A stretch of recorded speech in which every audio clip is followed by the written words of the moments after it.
铁基路比创作体是台南市知名的表演团体，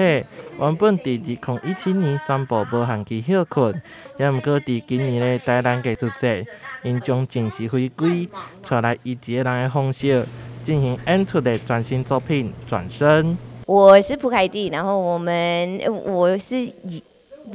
我们这出戏的唯一的演员，我觉得这个是蛮有趣的，因为性别文化一直在改变。然后因为大家应该还蛮明显看得出来，我不是在台湾出生的。那我从美国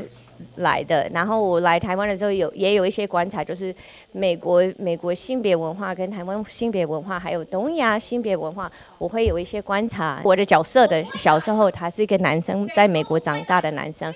我来到台湾之后变女生，所以我其实这个角色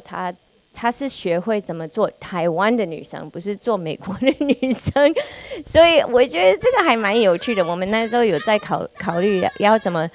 诠释一个人怎么学习怎么做台湾的女生，还蛮好玩的。因这摆嘛带来经典的作品《猛犸象牙》，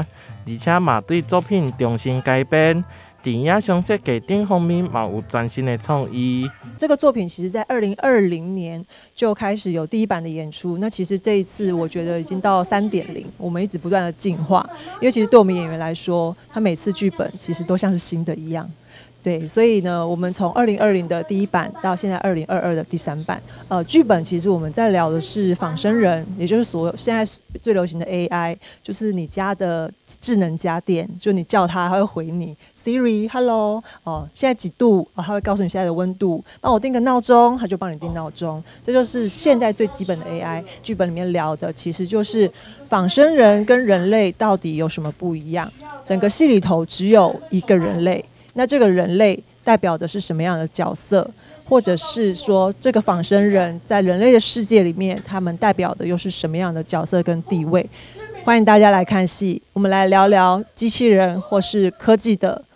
进步，在未来会有什么样的发展？这摆因的作品将伫咧11月11、12、18、19这4天伫台南文化中心完成强调演出，欢迎有兴趣的朋友前往观赏。台南新闻杨顺怀采访报道。